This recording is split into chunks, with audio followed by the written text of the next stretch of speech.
Bienvenidas, bienvenidos, bienvenides a Se tenía que decir. Y se dirá. Aquí abriremos diálogo de ese chismecito incómodo del que no a todos les gusta hablar. Pero que es justo y necesario. No apto para gente sensible. Podría abrirles la mente.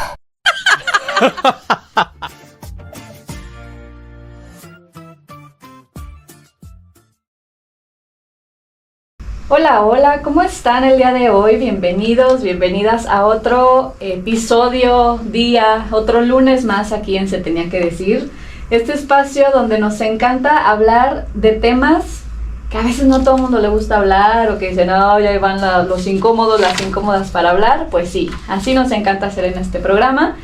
Y el día de hoy estoy con una persona que aprecio mucho porque fue mi profesora hace...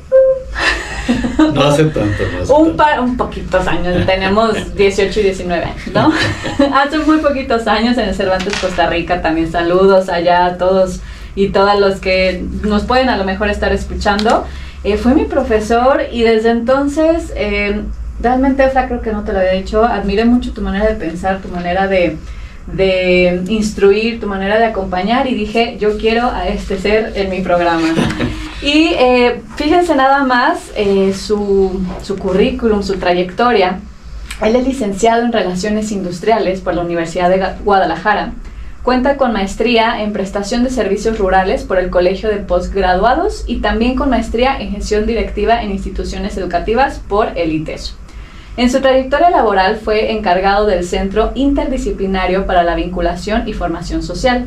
Estuvo a cargo de la dirección académica del Colegio Cervantes Costa Rica. Fue gerente regional de la zona Centro-Alto Sur en Unión de Cooperativas Pioneras de Occidente.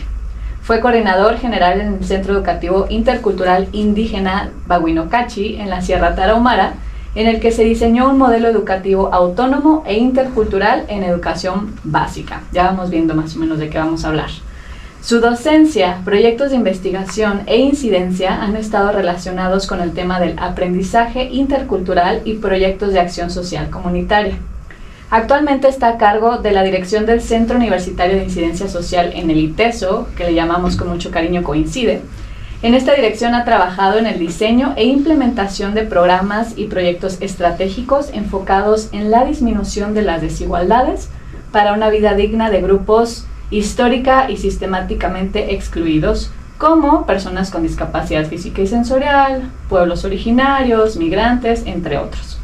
Dentro de estos proyectos se destaca la colaboración con organizaciones de la sociedad civil y colectivos para diseñar e impulsar políticas públicas, así como el acompañamiento a la red de centros educativos interculturales, con pueblos originarios Wixárika y, ahí sí corrígeme. Nayeri, ok. Aquí te vamos a aprender también, como siempre. Dentro de la comunidad universitaria ha generado estrategias para la promoción y defensa de los derechos humanos y cultura de inclusión. Y también ha dirigido y colaborado en comisiones de acompañamiento a estudiantes pertenecientes a estos grupos. Mi estimado Efra Jiménez Romo. ¿Cómo estás el día de hoy, Bien, Efra? ¿tú, Meli? Muy emocionada, de verdad. Les he de contar cómo pasó esto. Yo le decía, yo quiero platicar contigo de un tema en particular, ¿no? Y él me decía, no, fulanita es más experta. Yo, bueno, pues hablemos de esto otro. No, fulanito es más experto. Y yo, chingada madre, Efra, que quiero platicar contigo. ¿De qué eres experto tú, no? Entonces, de verdad, Efra, para mí es un gusto tenerte por acá.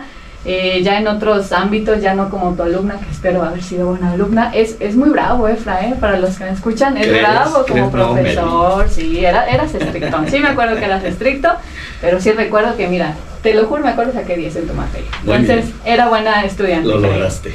Así es. Mira, Efra, pues antes de entrar en materia, en este programa, tal como lo dije, me gusta que nos incomodemos todos, todas. Te voy a hacer una pregunta. Tú dime un número del 1 al 35 y la pregunta que salga la contestamos 28. los dos. 28, a ver si no le hemos contestado. 28. Va. ¿Qué es lo que más envidias, aunque no lo admitas, de otras personas? Híjole, ¿qué será? Pues yo creo que envidio a veces la capacidad de estar totalmente tranquilos, la gente que puede dormir mucho, descansar de manera sabrosa, porque yo todo el tiempo estoy haciendo cosas, no puedo descansar. Entonces, cuando veo que hay gente que disfruta, que puede estar horas en una hamaca, echado en la playa, ¿no? Yo, híjole, la verdad es que sí reconozco que envidio a estas personas con esta gran capacidad de disfrute del descanso, ¿no? Ya, que uno se pregunta cómo le hace, ¿no? O sea, No sé, yo me estoy un rato sentado y ya me tengo que parar a hacer algo. Creo que el problema somos nosotros. Ni modo, pero bueno, lo envidio. Qué rico, que sí, totalmente. Lo logro a cachitos, pero no más a un pedacitos. ratito y ya después, ya Así no es. te pica descansar. Muy bien, yo que envidio a las personas que de pronto pareciera que están a gusto con lo que sucede. Es decir, yo todo el tiempo de verdad estoy viendo así como, híjole, esto está mal, esto deberíamos cambiar, tanto en tema social, personal. O sea, yo todo el tiempo soy intensa. Yo vine a este mundo a intensiar, a sentir, a todo, ¿no? Y envidio a la gente que está ok con lo que pasa, ¿no? O sea, ¿Así quisieras estar? Mira, ¿no? Pero, a ver, lo he intentado, ¿eh? De pronto digo, ay, si ya me vale madre algunas cosas. No puedo, de verdad, no puedo. Quisiera ser como más free. Bueno, no quiero, porque sí, no quisiera ser, pero sí digo, ay, qué ganas de que a lo mejor, no sé. Un poquito de desconexión. Un poquito de que no me importe tanto, haber tenido otra profesión, no sé, algo que sea más con máquina, no con persona. No hay marcha atrás, Meli. No va a suceder. Y una vez que vemos el elefante blanco en la habitación, ya no podemos Es dejar de correcto. verlo. Mi Efra, a ver, seamos dónde vas a empezar? honestos, seamos honestos, honestas. Nos encanta creer que vivimos en un país meritocrático, que si te esfuerzas, si te levantas temprano, si te partes el lomo, todas estas cosas que a veces decimos, vamos a salir adelante. Pero la verdad es que no. No todos empezamos desde el mismo punto, y el tablero a veces ya viene cargado desde antes que empiece el juego. Mientras unos nacen con apellido, con contactos, con educación, con con educación, otros nacemos con etiquetas. Mujer, pobre, migrante, malamente dicho indígena, persona con discapacidad, etc. Es decir, de verdad el que quiere puede. ¿Quién es quien puede realmente? El que no tiene acceso a salud, educación o empleo digno, o el que lucha contra un sistema que lo culpa por no haber tenido las mismas oportunidades de los demás. Hoy vamos a hablar de eso, de exclusión, desigualdad, meritocracia y de cómo todo este discurso de esfuerzo a veces solo sirve para justificar injusticia colectiva. Así que si les incomoda el tema, por allá a los que nos escuchan, pues esa es la idea. Bienvenidos, bienvenidas a esta conversación que muchos evitan, pero que se tiene que decir. Mi Efra, antes que nada, a ver, ¿qué te motivó a ti a trabajar por y para los grupos que llamamos excluidos?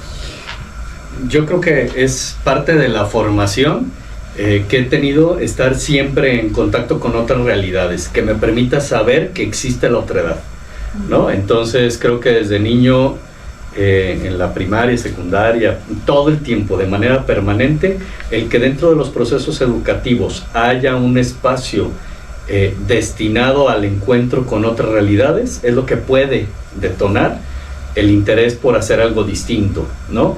Y comprender que no todos estamos justo con las mismas condiciones.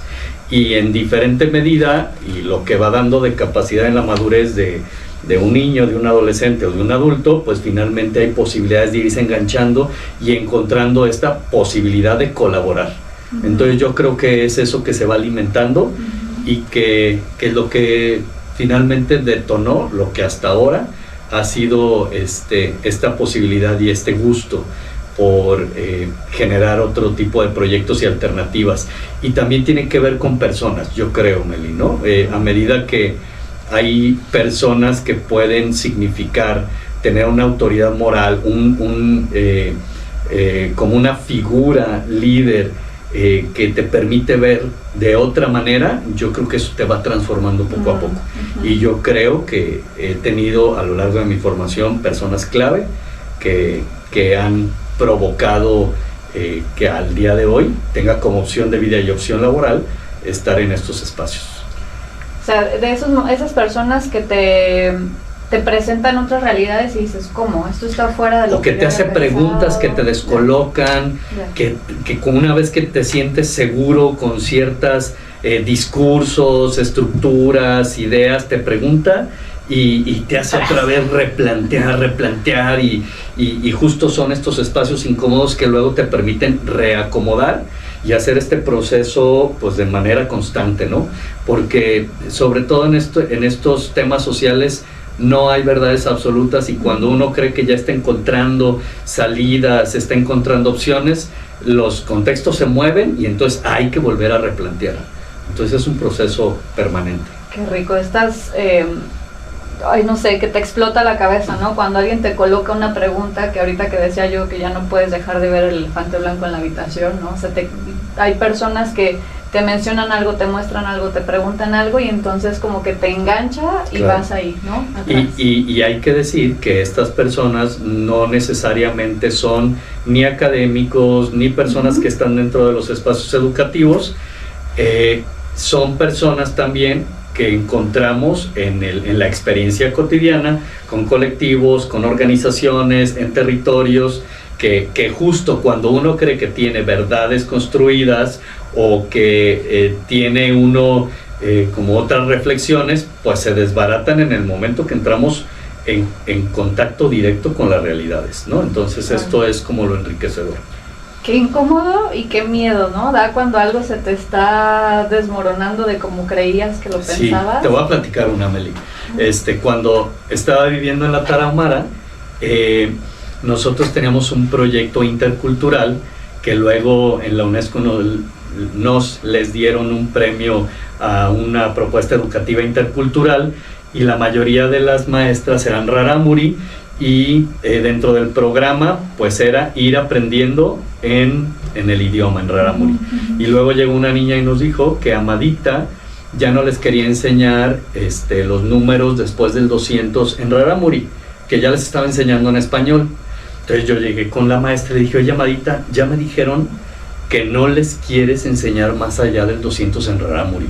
No habíamos acordado que íbamos a fortalecer la cultura, la identidad, y que estábamos orgullosos. Ya que yo le eché el choro, se quedó viéndome y me dijo, mire, nosotros no enseñamos más del 200 en rarámuri porque no tenemos ni más de 200 pesos, ni más de 200 chivas, ni más de 200 vacas, y cuando vamos a hablar más del 200 tenemos que hablar con ustedes si es en español. Wow. Entonces, aquella como idea construida que parecía muy romántica, el fortalecimiento cultural, en la vía de los hechos es otra realidad, ¿no? Entonces esto, a cada comentario, a cada día, a cada intención, pues habla de esta capacidad de reflexionar sobre aquello que nosotros construimos desde nuestra realidad, y que en el momento de compartirlo, pues la otredad es la que te dice, esto no es así, así no es, o así no lo comprendemos, así no vivimos. Y entonces eso nos enseña a entender que ignoramos muchísimas cosas, ¿no? Y entonces que es un proceso permanente del diálogo intercultural. Así es, y a eso quiero invitar el día de hoy en todo este programa, que entendamos que hay otras realidades y que hay otros esquemas de pensamiento completamente diferentes a los nuestros. Efra, regresando a estos temas, a ver, vamos empezando con lo básico. ¿A qué nos referimos exactamente cuando hablamos de grupos excluidos? Que ojo, quiero hacer una acotación.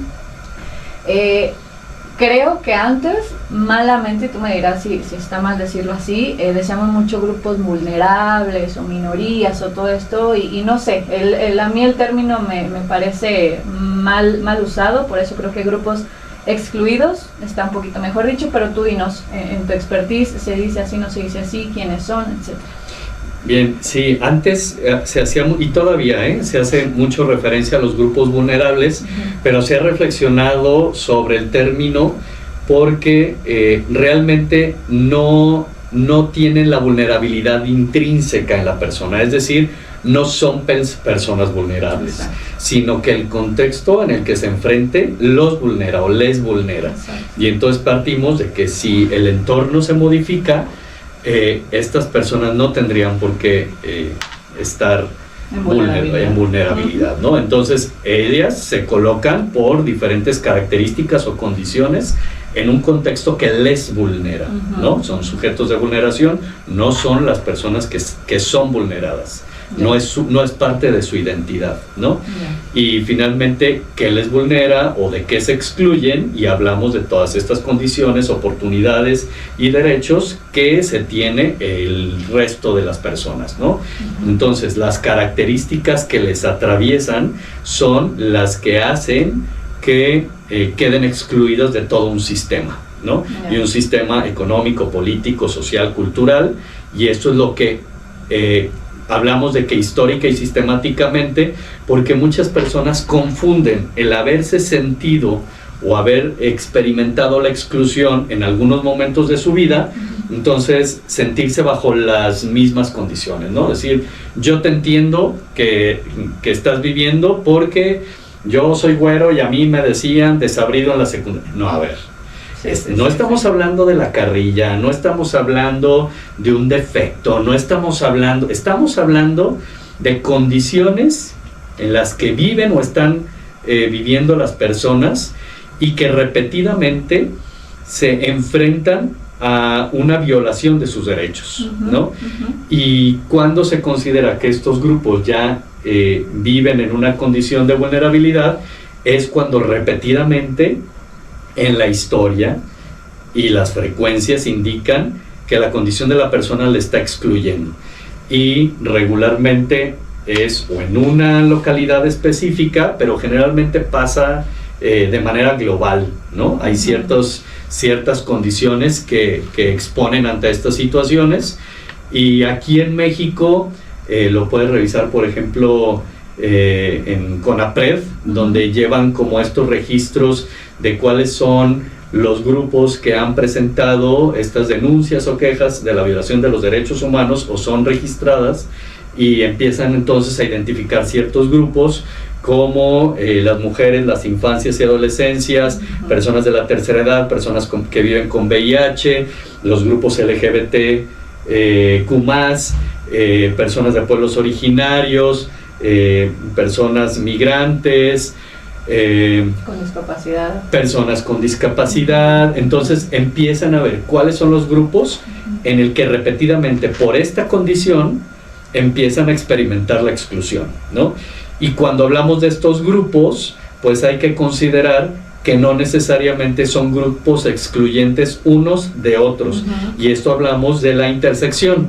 ¿Qué quiere decir esto? Que yo puedo confundirme y no comprender bien la realidad. Por ejemplo, si tú dices, no, pues yo soy mujer y yo tengo mi trabajo y yo estudié en una universidad privada. Sí, Melissa, tú eres mujer, pero no te cruzan las mismas realidades que el resto de mujeres en el país, claro, o en el mundo. Entonces no es lo mismo ser una mujer que ha tenido ciertos privilegios a quien ha pertenecido a una comunidad de pueblos originarios, o una mujer con una discapacidad, o en tránsito, o en migración. Entonces, el entender cómo se van cruzando estas diferentes condiciones nos hace comprender de mejor manera qué le está atravesando, ¿no? Entonces, a eso nos referimos, de estos grupos y de las intersecciones que les van cruzando la vida a diferentes personas. Ya.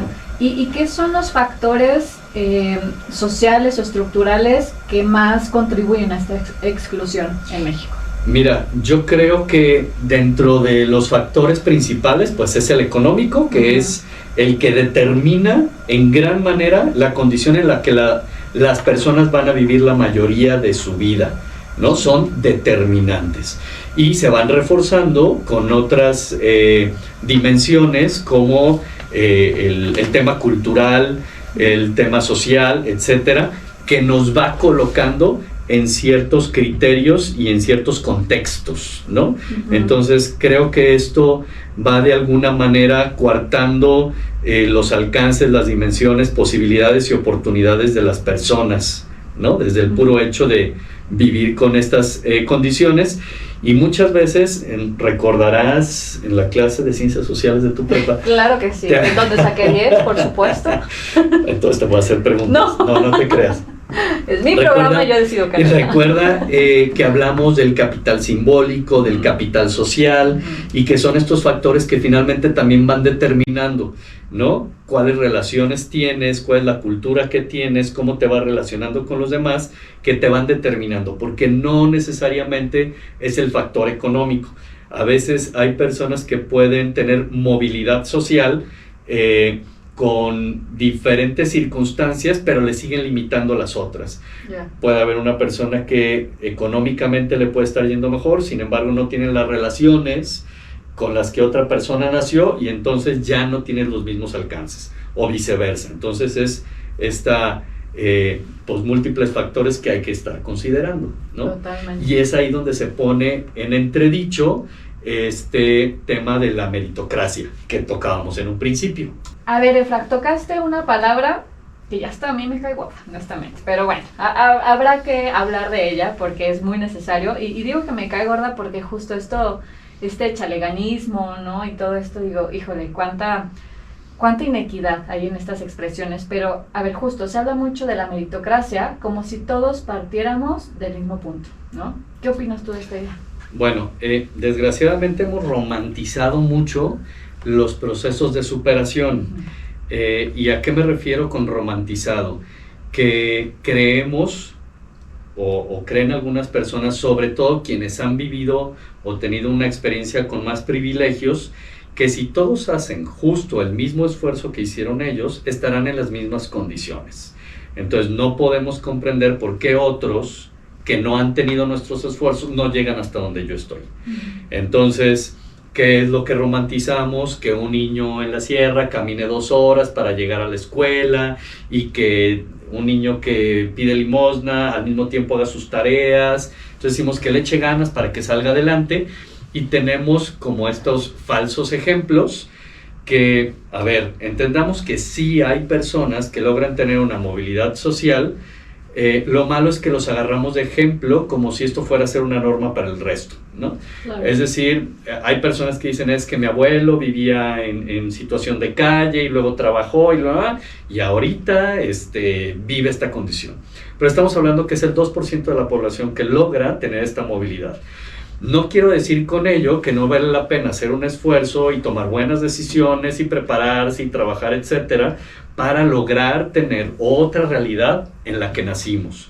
Sin embargo, esta no es directamente proporcional a los esfuerzos en todos los contextos. Claro. Es decir, hay personas que aunque nazcan en una condición sumamente privilegiada, ni tomando malas decisiones y sin prepararse y sin trabajar, van a seguir viviendo bajo pues una realidad de privilegios, ¿no? Claro.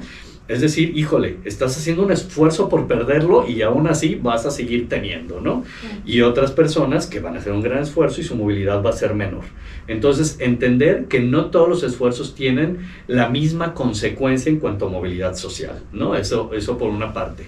Y por otra, comprender que hay que mover las condiciones para que realmente los esfuerzos puedan tener un impacto más cercano a lo que está equivaliendo este esfuerzo, ¿no?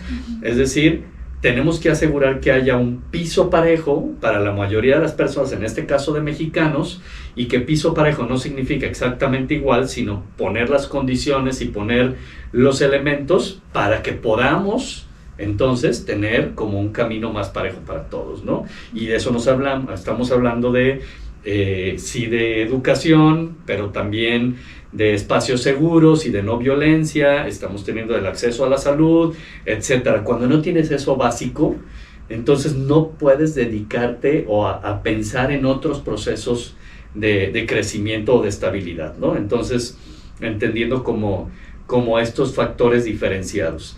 Y entonces, con esas otras realidades, lo que buscamos no es resolver las consecuencias de la desigualdad, sino ir a fondo para disminuir estas condiciones desiguales, ¿no? Más bien los fondos y no solo las consecuencias pues de estas grandes desigualdades que en México, hay que decirlo, son tremendas, ¿no? Claro. Ahorita decías algo de, a ver, como de estas necesidades básicas cubiertas. No es lo mismo querer superarte con alimento en la panza, ¿no? Con horas de sueño, etcétera, a una persona que está pensando simplemente en si va a alcanzar a juntar dinero para comer ese día, ¿no? O sea, por supuesto que no le puedes decir, son las mismas 24 horas. A mí me choca ese discurso, esos TikToks y no sé qué tanto de, todos tenemos 24 horas, ¿no? Como diciendo, ¿por qué no las aprovechas igual? Sí, güey, pero hay 2 horas a lo mejor de diferencia en las que tú en tu carrito te vas y llegas a algún lugar, mientras que una persona dura 2 horas en el transporte público y otras 2 horas de regreso, y aparte tiene que, no sé, estoy pensando en mujeres que son madres solteras, ¿no? Que aparte de ser trabajadoras por fuera, también son trabajadoras dentro de su hogar, ¿no? Y también no tienen apoyo de quienes cuidan a los hijos, etcétera. Es decir, circunstancias que no podemos partir del mismo lugar, ¿no? Inclusive hace poquito tuve de invitada a Carol Solís, una chica que habla justo mucho del privilegio. Ella de hecho está en Latinus en ocasiones en mesas de análisis, y ella decía, luego romantizamos estos casos de éxito y entre comillas éxito, ¿no? Porque a ver, son anomalías del sistema, ¿no? Exacto. O sea, no es como la normalidad de si le echas ganas va a pasar esto. Inclusive pasó con esta señora que muere por cubrir a su nieta de este incendio horrible, ¿no? Que pasó hace semanas, y todos como, es una heroína, etcétera. No, a ver, ella no tenía por qué haber estado cuidando a su nieta, ¿no? Mientras su hija tendría que ir a trabajar. O sea, son situaciones que, como tú dices, romantizamos demasiado, y quería preguntarte qué consecuencias hay socialmente, Efra, de que empecemos de que romanticemos, de que digamos que estas mismas 24 horas las tenemos todos. O sea, ¿qué pasa con estos grupos excluidos al escuchar estas narrativas? Mira, la primera desigualdad es que queramos meter a todos bajo la misma lógica de éxito. Uh-huh. Es decir, es el mismo camino que todos debemos seguir, que regularmente está relacionado con estatus, con capacidad de gasto, de compra o de acumulación de capital, etcétera. Entonces creemos o determinamos que todos debemos ir por el mismo camino y bajo las mismas fórmulas, ¿no? Uh-huh. Es decir, todos debieran, en mi lógica, estudiar esto y esto y esto, y tener este trabajo, y formar una familia como tal, y tener su casa, es decir, determinamos este futuro en modelo de éxito muy cuestionable. Entonces, la primer yo diría como acto de diversificación de estos caminos es entender que podemos ir todos por caminos distintos, que tienen que ver con tu cultura, que tienen que ver con tu territorio, que tienen que ver con capacidades y anhelos personales, y que hay distintos caminos. Claro. Desde ahí ya te pinta un panorama distinto, ¿no? Uh-huh. Entonces, bajo esta lógica, pues entonces los caminos serán diferentes y las formas de llegar a ellos. Claro. Que es lo importante, que todos tengamos la capacidad y el derecho de decidir este caminar y poder libremente y con las condiciones ir tomando decisiones, formándonos y trabajando y estudiando y todo el proceso para llegar a ello que nosotros pudimos construir junto con nuestra comunidad, junto con nuestros allegados, etcétera. Entonces, estas lógicas creo que son importantes ponerlas sobre la mesa, porque luego el juicio más fuerte es quien no llega uh-huh. al mismo tiempo y en los mismos criterios, y todo lo demás termina siendo un fracaso, uh-huh. ¿no? Uh-huh. Entonces, imagínate la tensión social cuando queremos que todos estemos en el mismo lugar. Claro. O sea, eso es imposible, para empezar, sí. ¿no? Uh-huh. Entonces, esos modelos que no son reales, pues lo único que van a generar es frustración, malas decisiones, angustias, ansiedades, ¿no? Entonces yo creo que eso sería uno de los primeros pasos para permitirnos encontrar otras realidades. Totalmente. Justo esto que decíamos de frustraciones, a ver, y también nunca va a ser suficiente. O sea, tenemos también un sistema en el cual crees que llegas a algo, pero ¿qué crees? Te falta esto, te falta este. Ya hablando de, no sé, suponiendo este éxito que de pronto todos pensamos y es que económico y profesional, etcétera, siempre te va a faltar un título, siempre te va a faltar un cero en la cuenta, siempre te va a faltar un color de piel, una condición del cuerpo, siempre te va a faltar algo también. Entonces, claro. Me parece que es me encanta esto que tú dijiste de son caminos diferentes y también respetar el camino y la meta, entre comillas, porque pues supongo que es un proceso todo el tiempo que cada quien elige, ¿no? Exacto. Y vamos entrecerrando, concluyendo, pero antes, mi Efra, a ver, habla mucho de inclusión, inclusión por todos lados. ¿Qué significa realmente, más allá del discurso político e institucional que todo el mundo ahí sobamos? ¿Qué significa para ti la inclusión? Sobre todo es comprender en estas otredades de las que estábamos hablando, tanto de condiciones como de caminos, etcétera, cómo entender que la inclusión no es sumar a todos al mismo camino, ni quiere decir adaptar a los otros a mi camino, que regularmente eso es como la principal trampa, ¿no? Es decir, entendiendo mi modelo y mi concepción y mi cultura, entonces voy con el otro para hacerlo a mi manera y que entonces esté incluido, ¿no? Entonces hablamos cómo estas estructuras se diversifican para comprender que lo natural es la diversidad, ¿no? Claro. Eso es lo natural en cualquier cultura, en cualquier sociedad. Nunca vas a encontrar sociedades uniformes, y el que podamos tener espacios pensados para ellos, diseñados para ellos, es la manera en la que vamos a posibilitar que otras personas puedan acceder a estos espacios, ¿no? Y llamamos espacios educativos, espacios de diversión, espacios de distracción, espacios de servicios, de salud, etcétera. Entonces, comprendiendo cómo la otredad requiere acercarse a las relaciones, a la interacción con los demás y a algunos ajustes que hay que hacer para que todos estemos teniendo el acceso finalmente a los mismos derechos, que es como el objetivo final. Y lo que hemos usado repetidamente es esta vida digna, no es una vida con dignidad, en la que desde nuestras otredades podemos acceder a los mismos derechos. Eso es como la intención de la inclusión, e intentando no homologar, no homogenizar, sino dentro de esta misma diversidad nosotros permitirnos desde el diseño de los espacios, en este caso en nuestra universidad, desde las aulas, desde los modelos, desde las instalaciones, etcétera, cómo les permito que sean accesibles a todas las personas y a todas las formas de pensar, culturas, etcétera, y que esto nos enriquezca, ¿no? Es decir, cómo a partir de esta diversidad construir algo distinto, ¿no? Sí, es algo bien interesante porque aparte luego pensamos en inclusión como yo a ti, persona diferente, te meto a mi mundo, ¿no? O sea, como claro. Si yo estoy bien, tú...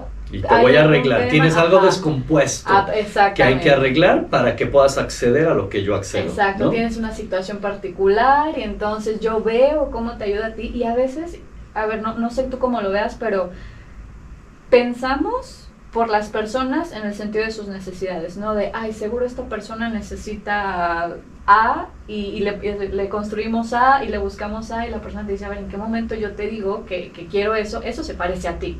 Yo necesito B, ¿no? Entonces, exacto. Esto que dices de la otredad, a mí me encanta esta palabra. Hace poquito mi novio dijo, qué bonita palabra, la voy a usar para todo.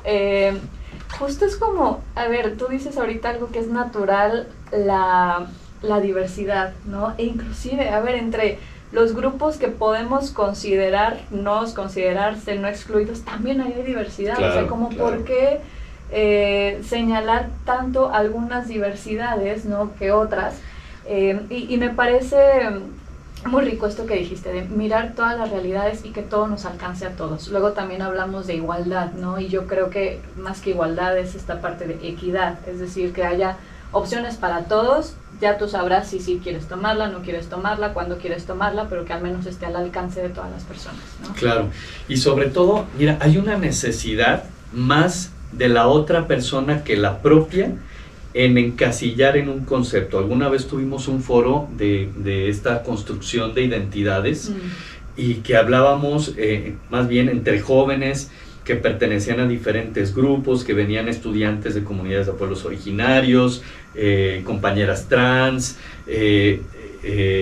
estudiantes de Latinoamérica, y entonces empezábamos a hablar de nuestras identidades y hablábamos de procesos de construcción permanente, pero también de una necesidad del otro decirme, dime qué eres y cómo eres, pero porque genera una ansiedad en la no comprensión. Y luego muchos preceptos religiosos pues nos obligan a decir, no solo no lo comprendo, sino que estás mal. Todo aquello que no comprendo está incorrecto. Entonces, pues son estas presiones sociales para encasillar y que la persona determine qué es y ahí se permanezca y que no cambie, ¿no? Entonces, es muy importante comprender cómo nos vamos moviendo y en qué condiciones.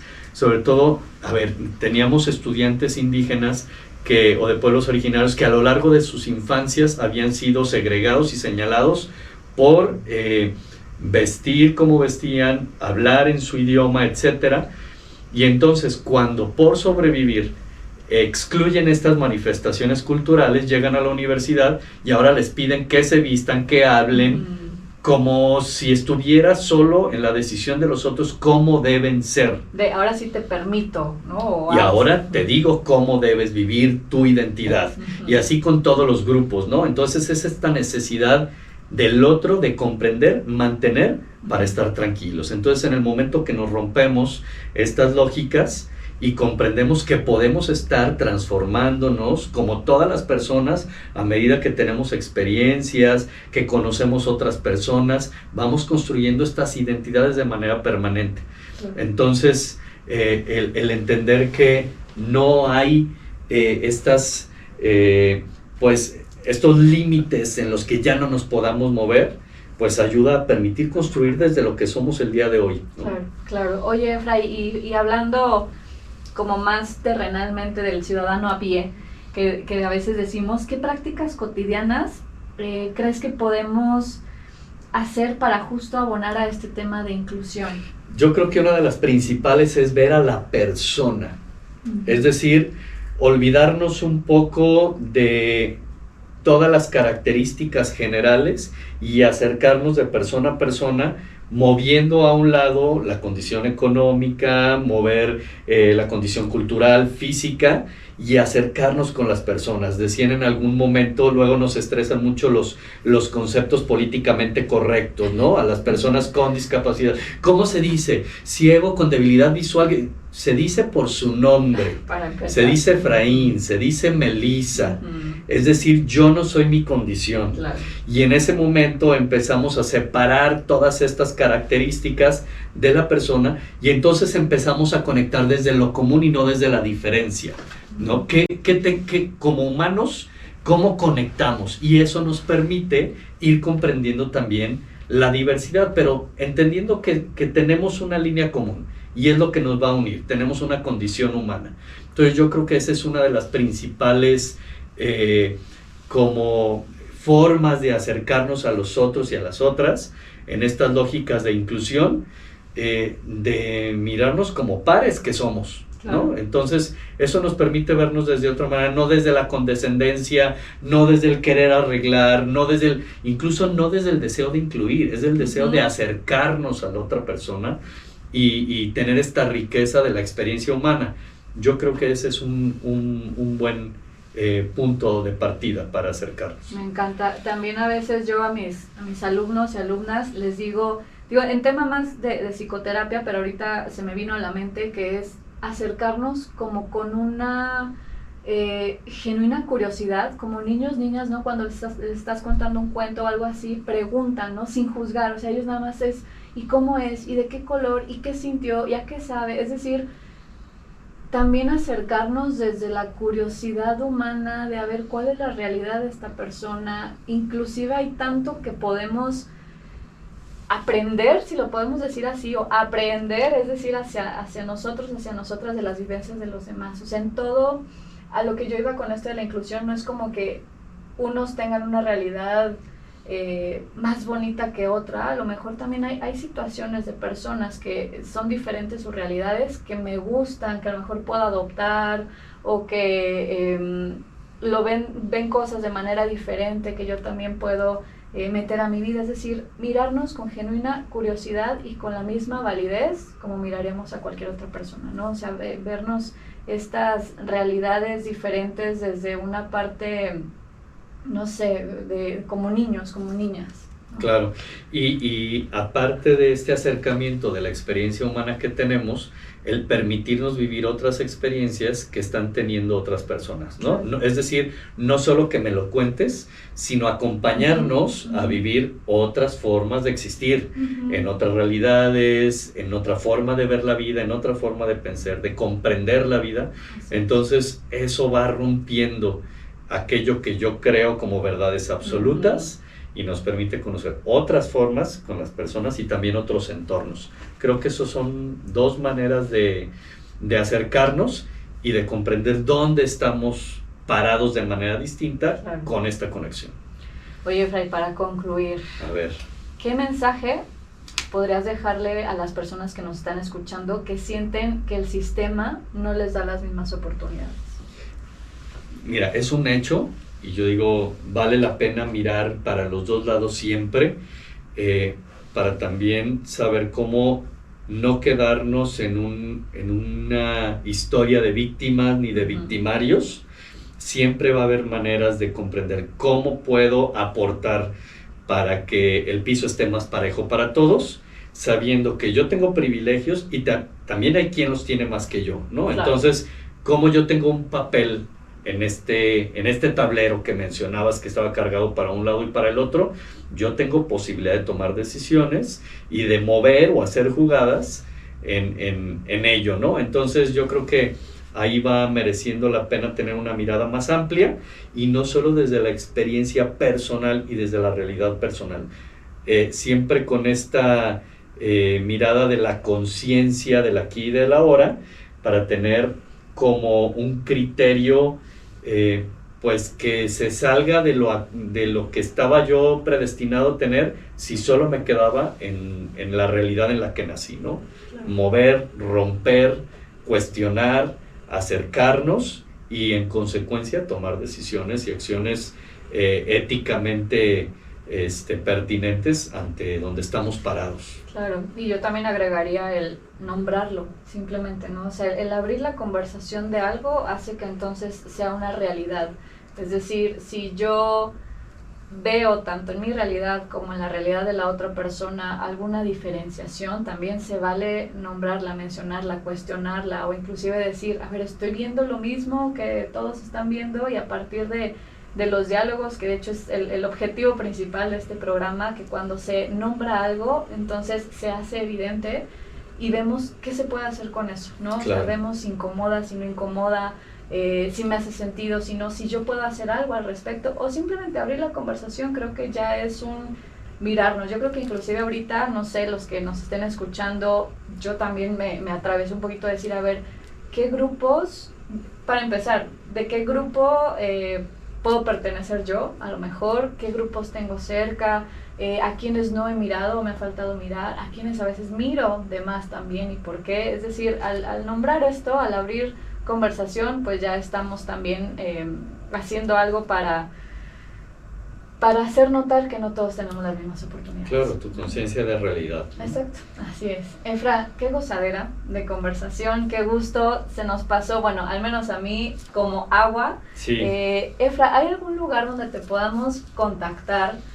Por si, no sé, alguien tiene alguna otra duda de este tema, quiere acercarse a grupos también con los que tú trabajes, ¿hay algún lado donde te podemos contactar? Aquí en la universidad, en el ITESO, con gusto en la oficina N3, en Coincide, con gusto podemos charlar, ahí estoy, o en mi correo electrónico institucional, que es efrainjim, JIM, @iteso.mx. Excelente, pues ahí pueden encontrar al querido Efra. Muchas gracias por escucharnos. Yo creo que nos quedamos sobre todo con esto de miremos que hay muchas realidades y la diversidad es lo normal, ¿no? Exacto. Gracias a todos y a todas. Esto fue un programa más de Se Tenía que Decir. Nos vemos, nos escuchamos, bueno, también nos vemos, ¿por qué no? Pueden darse una vuelta acá al ITESO, a las cabinas de radio, el siguiente lunes a las 4 de la tarde. Chao. Adiós. Suficiente incomodidad por hoy. Abramos diálogo. Nos escuchamos en la que sigue para decir todo aquello que se tiene que decir. Porque lo vamos a decir. Chao.